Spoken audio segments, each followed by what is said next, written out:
brillant, rejoins le parti sans culot.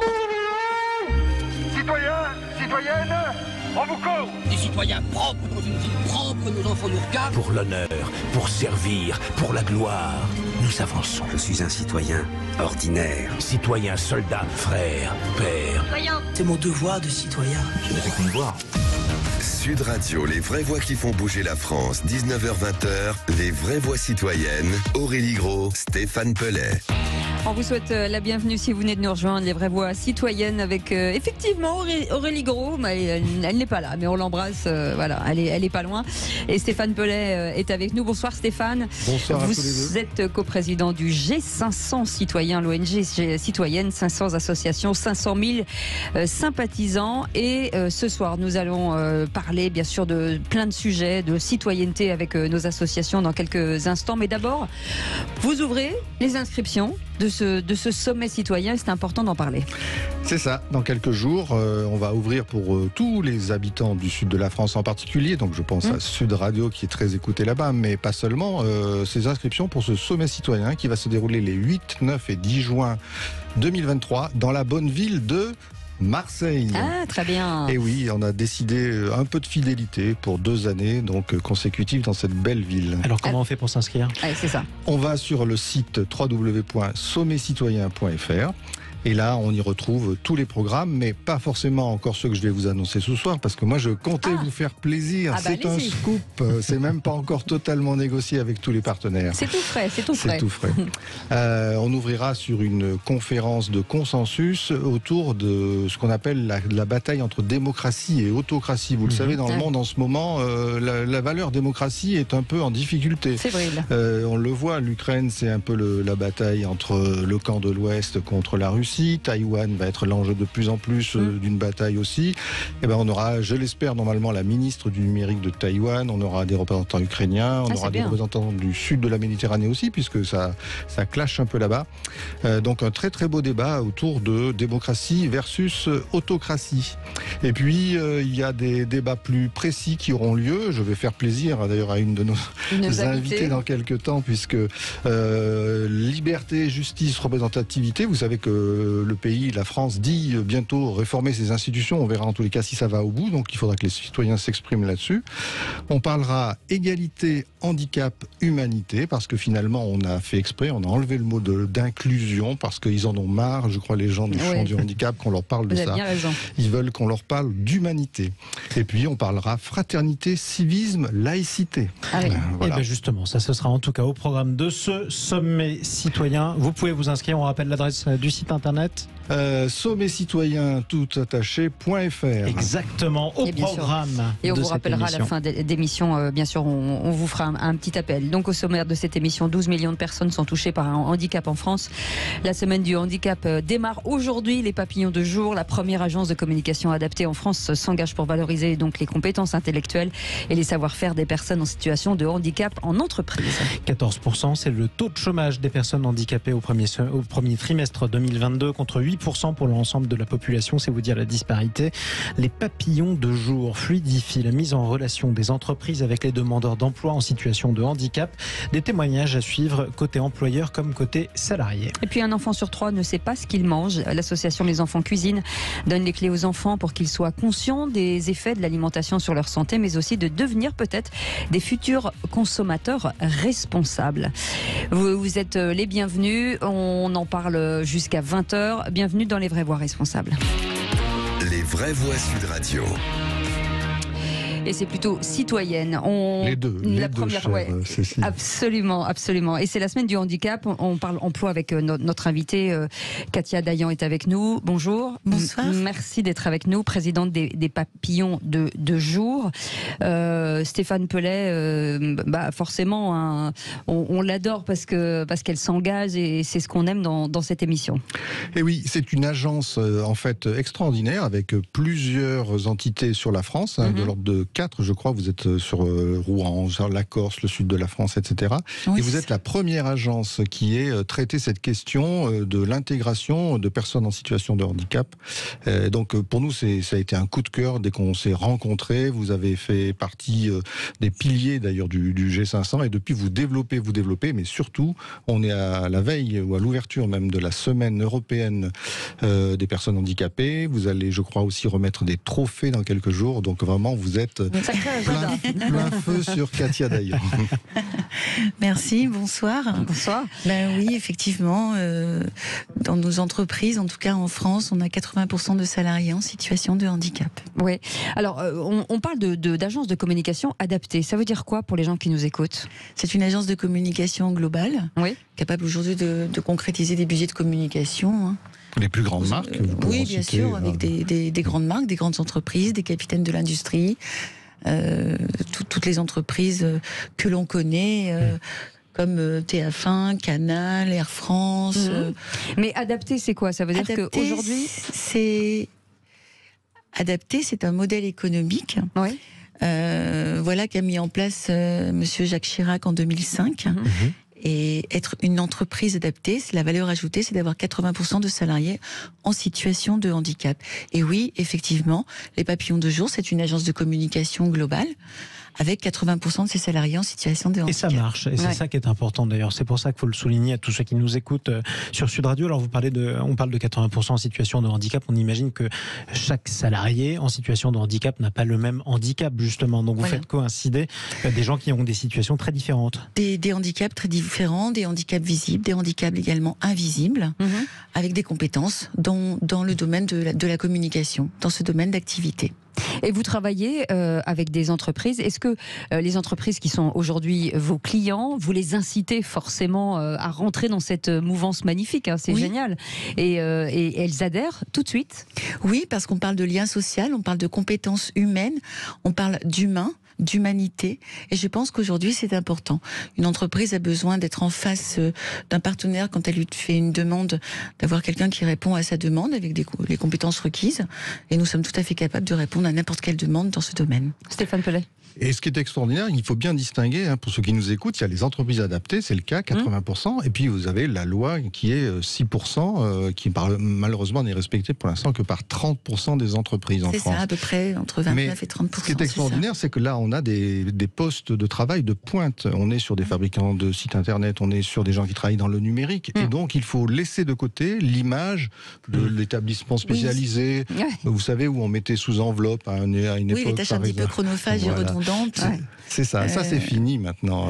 Oui, on a essayé, depuis plus de 10 ans, on essaye de casser les tabous, de servir de passerelle vers l'emploi, et c'est vrai que l'image du handicap sur certaines entreprises était vraiment les tâches redondantes et chronophages sur la mise-oubli, le conditionnement. Alors c'est vrai, c'est bien, mais on a aussi des personnes qui sont en situation de handicap, qui sont des webmasters, qui ont des vraies compétences dans toutes ces nouvelles technologies. Oui, on va en parler d'ailleurs, puisqu'on les aura en ligne dans quelques instants. Vous pointez aussi du doigt le manque d'accessibilité, par exemple, des entreprises, c'est-à-dire qu'aujourd'hui, en 2022, en fait, on en est encore là. Alors même si on sait que ce sont pour des entreprises beaucoup d'investissements et c'est pas toujours évident, Stéphane parlait de 30% d'entreprises aujourd'hui qui sont en accord, vous le disiez, avec la loi. Il y a encore du boulot à faire. Oui, il y a encore du boulot à faire, mais il faut rester positif. Dans le sens où il y a une véritable volonté, d'autant plus que le handicap n'était pas très connu, c'était quelque chose de tabou. On avait peur d'en parler, on associait le handicap à la non-compétence, on ne savait pas comment être face au handicap, on ne savait même pas qu'il y avait 80% d'handicap invisible en France, et de ce fait, il fallait en parler. Donc déjà, il faut casser les tabous. Une entreprise qui fait appel aux Papillons de Jour ou à une autre entreprise adaptée, eh bien, il faut comprendre qu'il faut juste lui expliquer que par rapport à sa recherche, on va lui présenter des gens qui ont des compétences par rapport à la demande qu'elle fait. Et ça, c'est important. Donc moi, je trouve que depuis plus de 12 ans aujourd'hui que nous existons, il y a une véritable volonté de la part des entreprises en France, qu'elles soient petites ou grandes. Après, c'est vrai que le sujet de l'accessibilité, c'est vrai qu'on avance parce qu'il faut rester toujours positif, mais il y a beaucoup à faire. Oui, Stéphane. Est-ce que justement, il n'y a pas les bons et les mauvais élèves, même si c'est pas notre but de dire ça, mais rappelez-vous, sur ce plateau, La Poste, par exemple le groupe La Poste, qui a un très fort taux d'emploi de personnes en situation de handicap, rappelez-vous. Et on ne le sait pas toujours. Voilà, exactement. Sanofi qui était là pour nous dire, donc 30% des entreprises jouent le jeu, mais avec des très bons élèves. Et puis alors, je pense que ça laisse beaucoup de monde encore à la traîne. Katia, il faut aller plus loin. Oui, c'est ce qu'on fait, Et après, c'est vrai qu'il y a une problématique en France, l'accessibilité, c'est un véritable sujet, parce qu'il faut pouvoir se rendre à son travail, il faut pouvoir prendre les transports en commun, le train, enfin, voilà, et ce sont ces deux axes qu'il faut relier aujourd'hui, parce que même si aujourd'hui il y a 30% et qu'on veut arriver à du 100%, il y a encore des efforts à faire, ça c'est sûr. Il y a encore beaucoup d'efforts à faire. Mais Katia, souvent, on dit le télétravail favorise évidemment le travail des personnes en situation de handicap. Mais en fait, c'est pas du tout ce qu'ils veulent. Non, pas du tout. Eux, ils veulent être à la machine à café, Alors moi, je suis pas du tout aller au travail, c'est tout. Alors moi, je ne suis absolument pas pour le télétravail, parce que pour moi, le télétravail, on l'a vu pendant le Covid et après le Covid, ça désociabilise énormément. Alors après, il y a des cas exceptionnels, bien évidemment, comme dans tous les domaines. Sauf que le télétravail, c'est pas bon. Ça casse le lien social. Et une personne en situation de handicap, on doit pouvoir l'intégrer avec ses collaborateurs, ses collaboratrices. C'est le but. Oui, c'est le même problème pour les personnes valides. Et pour les personnes valides, c'est d'autant plus important. Je veux dire, il faut vraiment dissocier la maison du monde du travail. Alors le télétravail, moi, je suis pas du tout pour. Ouais, enfin ça a pu aider à un moment donné. Ça a pu aider, pardon, oui bien sûr, mais moi je... Mais allez-y. Mais restez avec nous justement dans les vraies voix citoyennes. On va avoir des témoignages dans quelques instants, parce que c'est important aussi de raconter des histoires et de montrer que il y a parfois des gens qui sont plutôt très heureux dans l'entreprise, et on va revenir avec vous dans quelques instants. C'est les vraies voix citoyennes avec le G500, Stéphane Pellet est notre invité, et vous 0826 300 300 si vous voulez poser des questions, vous avez tout à fait le droit, on vous attend en standard. On vous souhaite la bienvenue dans les vraies voix citoyennes, c'est sur Sud Radio, on est ensemble jusqu'à 20h. Sud Radio, les vraies voix qui font bouger la France, 19h-20h, les vraies voix citoyennes, Aurélie Gros, Stéphane Pellet. Merci d'être avec nous dans les vraies voix citoyennes avec effectivement Aurélie Gros qu'on embrasse. Elle sera là la semaine prochaine avec Stéphane Pellet du G500, bien entendu nos experts, et puis Katia Daillon est avec nous, présidente des Papillons du jour. Et juste avant d'accueillir nos invités, puisque ce sont des invités que vous connaissez bien, on parlait d'accessibilité il y a quelques instants.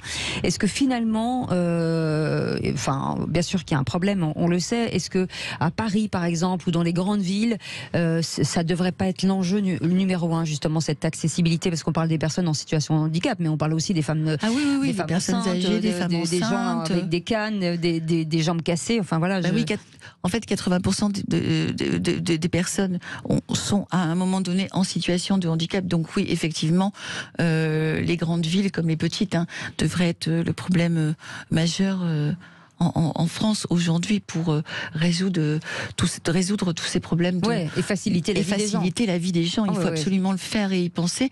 Alors je pense qu'on y pense, parce que je suis certaine que toutes ces personnes y mettent de la bonne volonté, mais je pense qu'on pourrait faire beaucoup mieux. Absolument. Beaucoup plus et beaucoup plus vite. On se rend pas compte des petites actions qui pourraient favoriser, ou en tout cas alléger parfois la lourdeur de ces handicaps et de ces moments compliqués, quoi. C'est-à-dire que plus on facilite la tâche aux gens, plus léger le handicap. C'est ça le truc. Exactement. Ouais.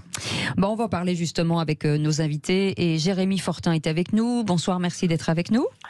Bonsoir. Bienvenue sur Sud Radio avec Sébastien Adam qui est avec nous. Bonsoir.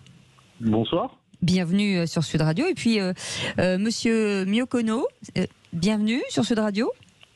Bonsoir à vous. Vous êtes chargé du support administratif et des ressources humaines chez Fraser Group. On va démarrer justement avec nos témoignages. Jérémy Fortin, vous êtes web designer, vous êtes en situation de handicap. Le travail, forcément, c'est la base aujourd'hui, de pouvoir travailler, de pouvoir avoir une activité, de pouvoir avoir une raison en tout cas, ou un lien social. Oui, c'est ça, exactement. Comme on passe les 3/4 de notre temps au travail, c'est vrai que avoir un travail, c'est vraiment primordial. C'est bien, aussi bien pour pour qu'on puisse travailler, pour qu'on puisse se construire un lien social. Donc c'est très important. Ça construit une vie, j'ai envie de dire, un travail. Donc oui, en effet, c'est essentiel. Est-ce que vous étiez, c'était finalement votre rêve d'être webmaster? Qu'est-ce que vous avez fait comme étude? Et aujourd'hui, le travail que vous avez trouvé chez Katia, hein, bien sûr, c'était un rêve ou c'est quoi? Racontez-nous un petit peu votre histoire.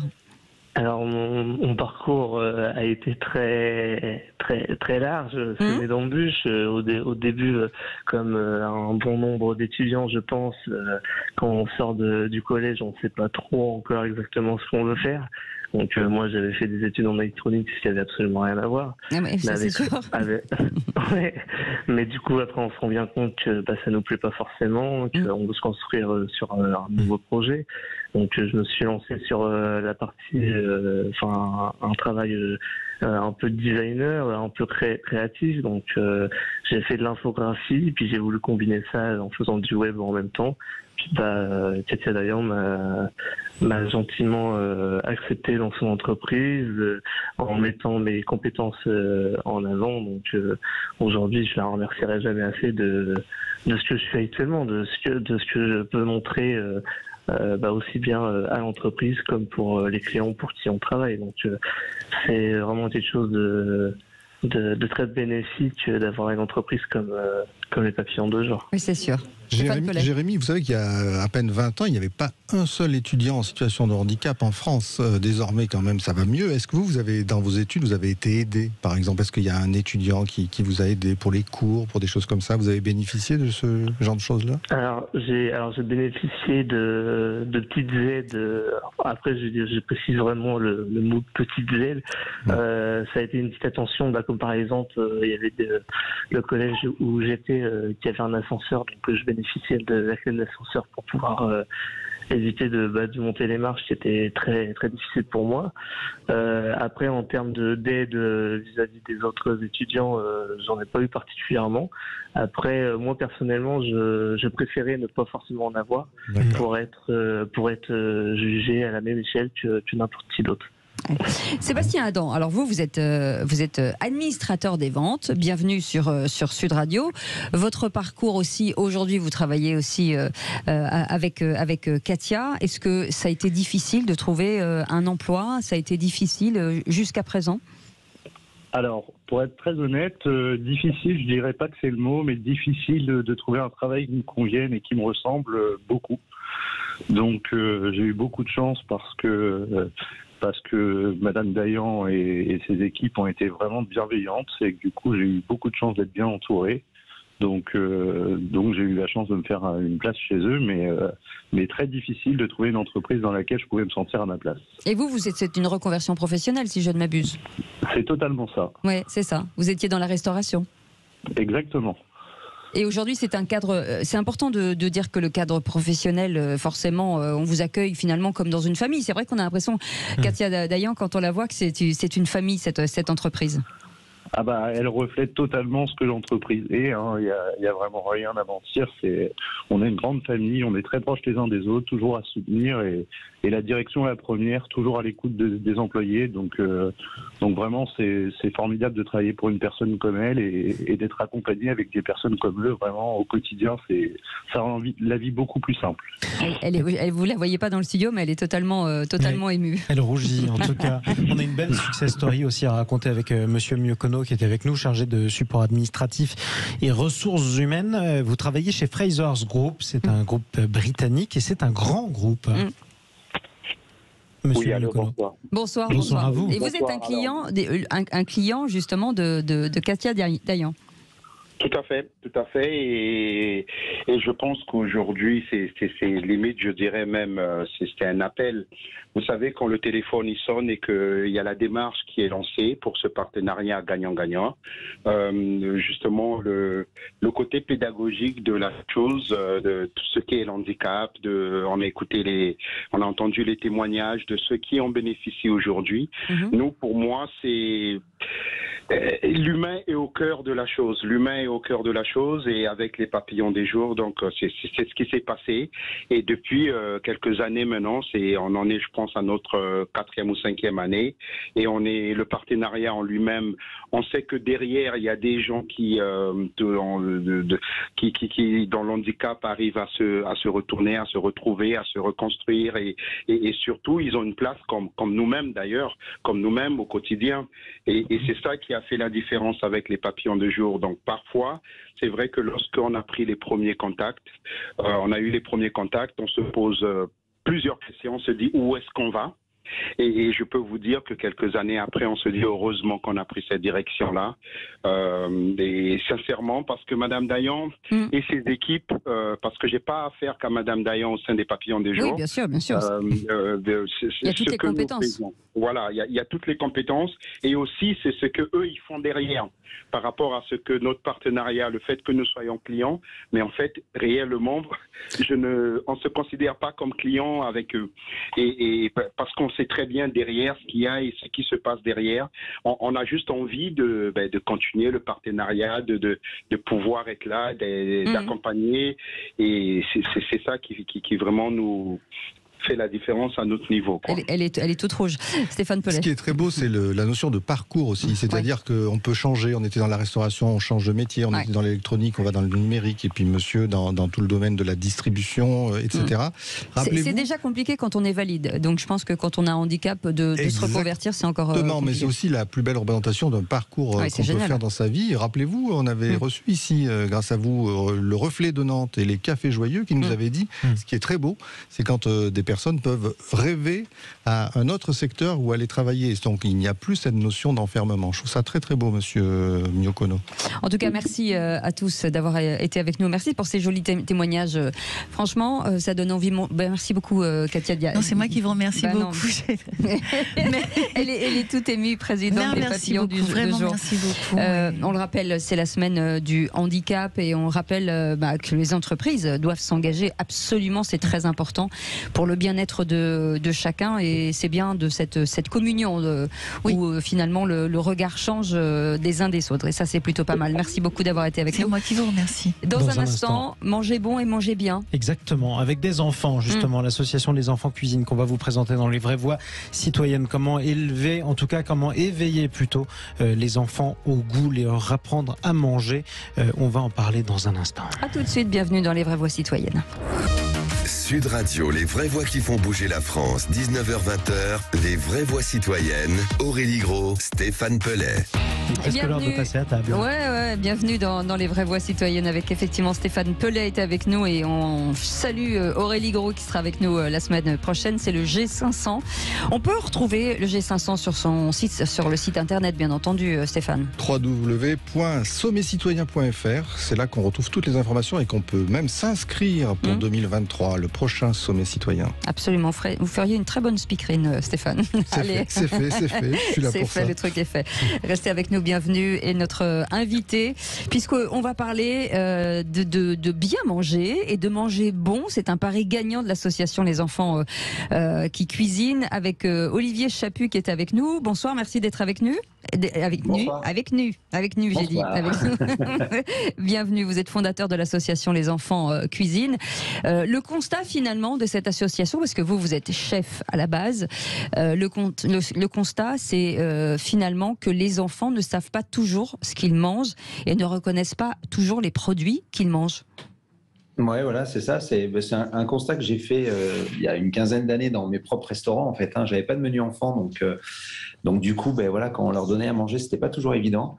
Il fallait vraiment leur expliquer ce qu'ils avaient dans leur assiette. Alors bon, à l'époque, c'était un enfant sur deux, sur trois. Quand je faisais mon tour de salle, ils ne reconnaissaient pas. Et puis là, il y a 11 ans, j'ai décidé. Suite à une émission sur Gulli, j'ai vu que le cas n'était pas isolé. Donc, du coup, je me suis dit, je vais fonder une association qui s'appelle Les Enfants Cuisine. C'est une association qui qui a pour but, on va dire, de remettre l'éducation alimentaire dans les écoles. Ça, c'était l'objectif, et c'est toujours l'objectif de départ. Et aussi une association qui vient aussi en aide aux parents, parce que le bon carnet de recettes familiales se transmet de moins en moins. Et je pense qu'il faut aussi, nous, dans la profession, on a la chance de connaître les produits, de les cuisiner. Donc, ça nous permet de venir en aide à tous les foyers, tous les cas, un maximum d'enfants. Alors c'est difficile pour les parents, surtout c'est les parents qui ne cuisinent pas beaucoup, parce que vous, finalement, avec ces enfants, il y a un spectacle autour. C'est-à-dire que on fait pas juste cuire des salsifis que personne n'aime quand on est en bas âge, mais après il y a un cérémonial avec un chef. Oui, voilà, c'est ça. En fait, c'est vraiment une association de chefs qui s'invitent à l'école, en fait. Donc, de fil en aiguille, on s'invite maintenant dans quasiment toutes les structures où il y a des enfants. Tout à l'heure, vous parliez d'handicap, donc on va aussi dans les milieux, dans les IME, tout ça, on va aussi là où il y a des enfants en situation de handicap. Et c'est vrai qu'il y a toute une scénographie qui est un petit peu mise autour, mais en respectant tous les fondamentaux de la cuisine, c'est-à-dire on commence à reconnaître les ingrédients, on prépare son plan de travail, on se lave les mains, on met son tablier, et voilà, il y a tout un petit truc de cuisinier, et puis on va jusqu'à la fin, c'est-à-dire le rangement, avant la dégustation, qui est la grande notion de plaisir. Donc effectivement, on travaille qu'avec des chefs, mais pas que. Aussi, on a des producteurs, pas mal de meilleurs ouvriers de France qui nous donnent la main aussi. Oui, c'est sympa d'ailleurs. Vous dites, alors c'est assez rigolo, surtout avec le retour des mathématiques aujourd'hui dans les écoles. Vous dites que finalement vous faites de la géographie, des mathématiques, de la chimie, de l'histoire. En fait, quand vous parlez des produits, forcément avec ces enfants, il y a de tout ça, il y a de toutes ces matières. En fait, en 11 ans, il a fallu que je trouve à sauter par-dessus toutes les barrières qu'on mettait, parce que c'est vrai qu'on avait oublié les travaux manuels à l'école, donc là, l'idée, c'était quand même de les remettre. Donc, il a fallu que je trouve des trucs et astuces pour pallier à tout ça. Et en fait, l'asso, en fait, elle agit de 2 ans à 20 ans. Donc, c'est des grands enfants, mais bon, moi, j'ai gardé mon nombre d'enfants, donc ça va. Et en fait, arrivé à l'école primaire, c'est là où il y a vraiment un truc à prendre. Et il fallait absolument réussir à donner des leçons de goût, des ateliers, des choses un petit peu sympas et ludiques, sans peser sur le programme scolaire. Et donc, en fait, on a décidé, nous, de faire en sorte que la recette devienne un prétexte de tout ça. Ouais. Et ça permettait à l'enseignant de continuer, on va dire, son programme en disant, voilà, par exemple, on est en train d'apprendre, je sais pas moi, l'Asie, on va essayer de trouver une recette un peu sympa qui parle de là-bas. Bon, déjà, de toute façon, les mathématiques, le français, tout ça, il y en a toujours, parce que on envoie toujours nos recettes pour 4. Du coup, ils sont obligés de calculer quand ils sont une classe de 24. Ah ouais, ça, oh là là. Oh là là, et puis donc, la règle des 3 et tout ça. Oh là là, c'était compliqué tout ça. Non, mais c'est vrai qu'on essaye en tous les cas de faire en sorte qu'en primaire, la recette devienne un prétexte par rapport au programme scolaire. Et puis après, quand on passe au collège, là, on change. C'est-à-dire qu'on va plutôt aller sur la SVT, on apprend le corps humain, voilà, qu'est-ce qu'il faut qu'on mange, et on fait un petit peu de notion de nutrition, mais vraiment toujours dans la notion de plaisir. Et surtout, on s'est aperçu que à l'école primaire, les enfants sont servis à table. Au collège, il faut qu'ils choisissent. Et on sait qu'aujourd'hui, il y a 1 enfant sur 5 qui est en surpoids à l'école, donc, et qui a forte chance d'ailleurs de le rester à l'âge adulte. Donc, c'est ce que vous dites. Ils apprennent à choisir. Voilà, c'est plus... Qu'est-ce que vous avez eu le plus de mal à faire aux enfants dans votre expérience ?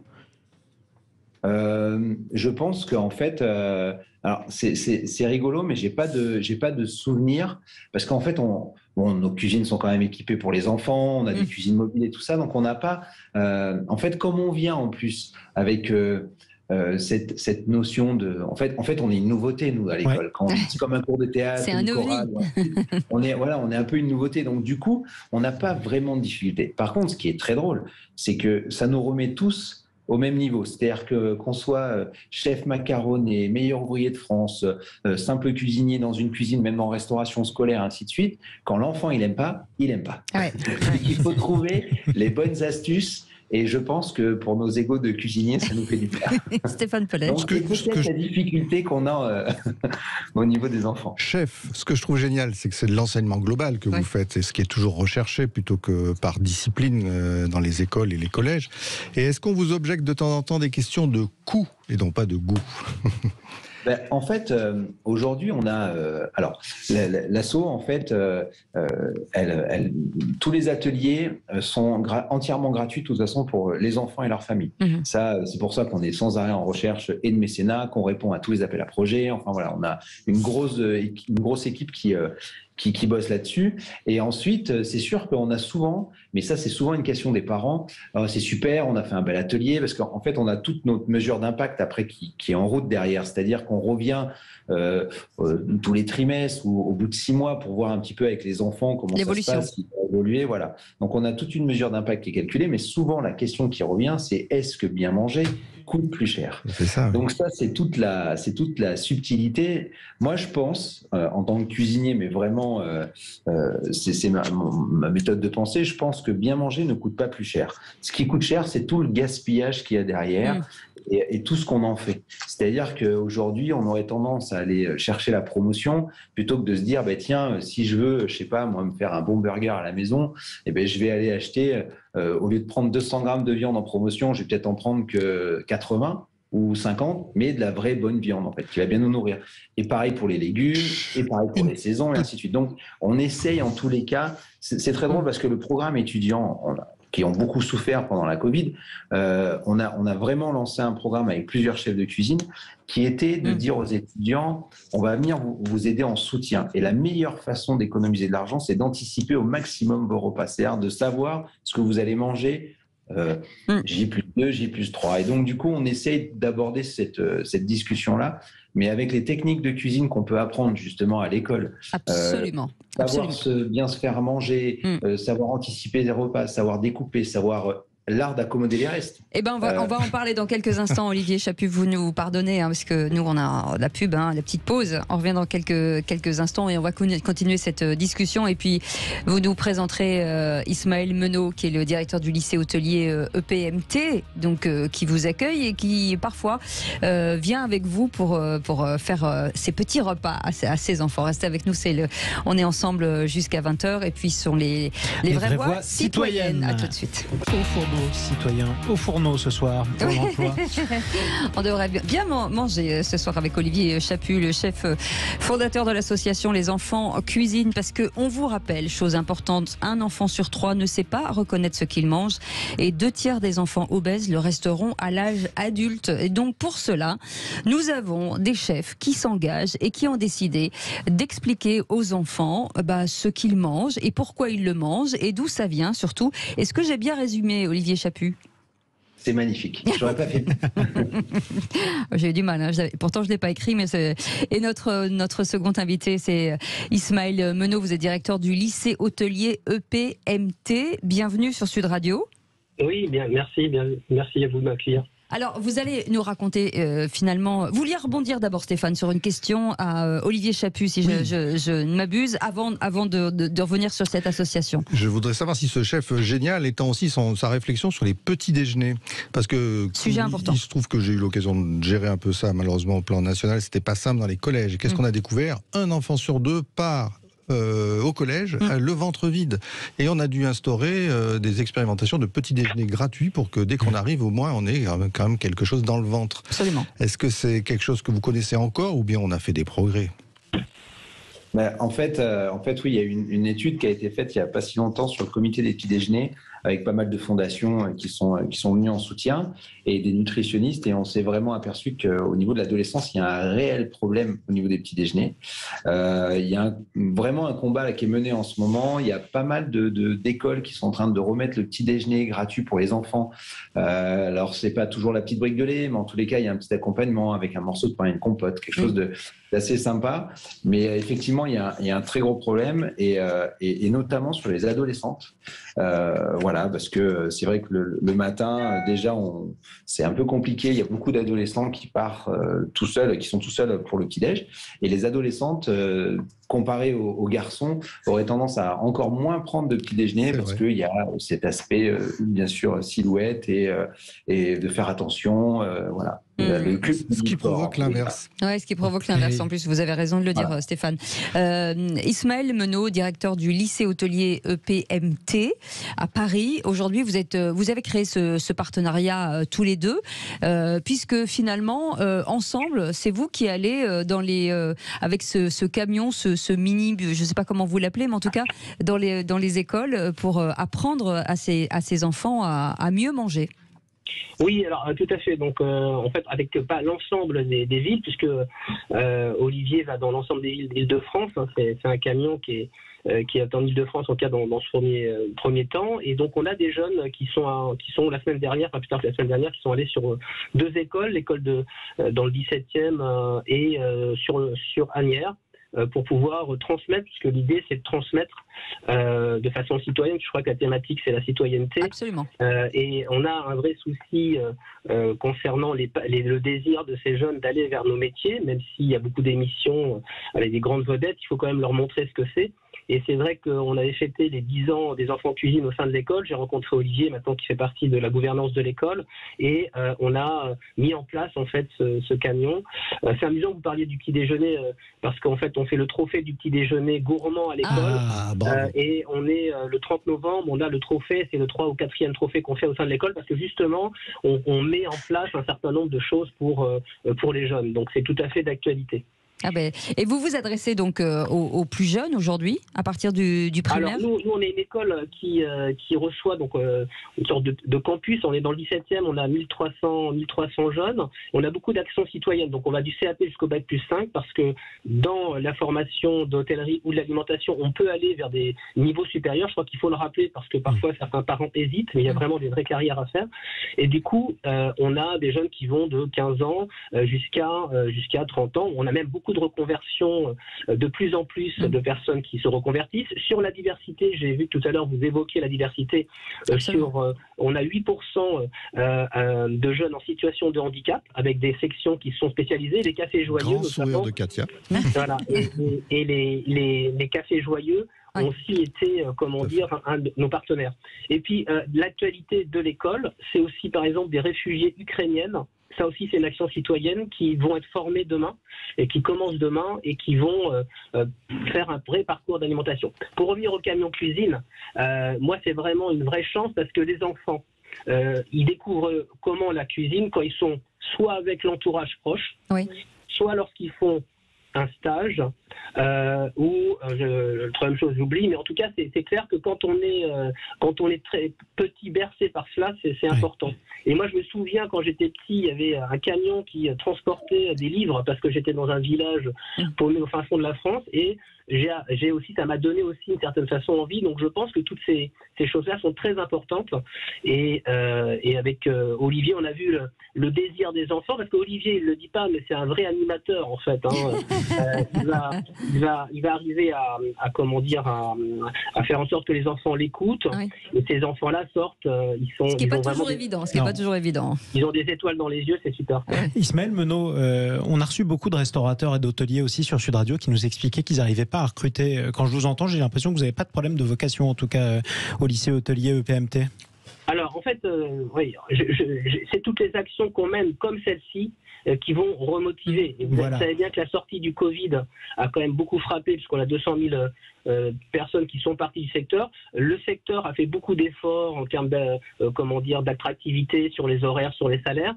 Il est certain que ce sont des métiers où on va par le désir et par la passion. Donc et d'ailleurs, il y a des projets qui sont importants, et je milite pour ça, c'est que les jeunes puissent faire des stages très très rapidement dans nos métiers, que ce soit la cuisine ou le service, parce que n'oublions pas aussi le service qui est très important pour le restaurant. Et là, on a plutôt des soucis en termes de recrutement dans le service plutôt que dans la cuisine, qui reste quand même un métier très, on va dire, glamour d'une certaine façon, avec des grands chefs, etc. Olivier Chaput, forcément, quand on mange bien, on mange aussi local, terroir. C'est aussi une façon de mettre en avant des produits de nos agriculteurs, du localisme. Oui, tout à fait. En fait, par exemple, nous, on est une association nationale. Alors là, c'est vrai qu'on on est aussi sur l'Île-de-France, et il faut quand même rappeler que l'Île-de-France, c'est quasiment 50% de terres agricoles quand même, donc on a tendance aussi à l'oublier. On a beaucoup de produits en Île-de-France, mais c'est vrai que par principe, en tous les cas, l'association, dès l'instant où elle va se déplacer, que ce soit dans les milieux ruraux, dans les grandes villes et ainsi de suite, on va automatiquement aller chercher avant tout un chef qui est en tous les cas du coin, et idem pour les produits. On va automatiquement aller chercher d'abord le local, et après on va compléter bien sûr nos courses parce qu'on essaye de toute façon à avoir les meilleurs produits. On va travailler la saison et tout ça, et après, une fois qu'on a identifié les bons produits autour, en tous les cas de l'école ou du centre auquel on va œuvrer, on va bien sûr compléter avec les grandes enseignes. Ça, c'est un petit peu obligé. Et dans la vie d'un enfant, à partir de quel âge on peut dire réellement, aux parents qui nous écoutent, de se dire que développer le goût, l'envie, faut commencer à partir de quel âge? Alors, sur moi, les conseils, en tous les cas, que j'ai reçus des pédiatres, en tous les cas que je connais, et à titre personnel, la diversification à 7 mois, apparemment, maintenant, c'est vraiment acté. Il faut faire goûter un maximum de choses. Et ensuite, qu'est-ce qui va travailler le goût, en fait? C'est de proposer à chaque fois. Souvent, nous, en tant qu'adultes, si on n'aime pas les brocolis, on va jamais en faire à la maison. Si on n'aime pas, je sais pas, telle ou telle viande ou tel poisson, on va jamais en faire. Mais c'est vrai que le but, c'est quand même de proposer. Et ce qui est hyper intéressant, c'est qu'un enfant n'oublie jamais. C'est-à-dire qu'à un moment donné, il va y avoir le passage de l'adolescence où là, ça va être un petit peu junk food, les potes, et ainsi de suite. Donc, c'est cool parce que c'est un passage qui est hyper intéressant. Mais dès l'instant où ils vont rentrer dans la vie active, notamment peut-être être en couple ou en colocation, ils vont avoir ce plaisir de se faire à manger. Donc, c'est vrai que ça, c'est important. Et moi, ce que j'aurais envie de dire aux parents, c'est qu'il faut toujours proposer. C'est pas parce qu'un enfant à 2 ans, 3 ans, il n'aime pas quelque chose qu'il n'aimera pas à 7, et vice-versa. Ce qu'il aimait à 2 ans, il peut ne plus l'aimer à 7. Donc, je pense que voilà, il faut jamais forcer un enfant à manger. Ça, pour moi, c'est une règle d'or. Mais lui proposer sur différentes formes aussi, c'est important. Merci. Et par contre, il faut lui proposer tout le temps.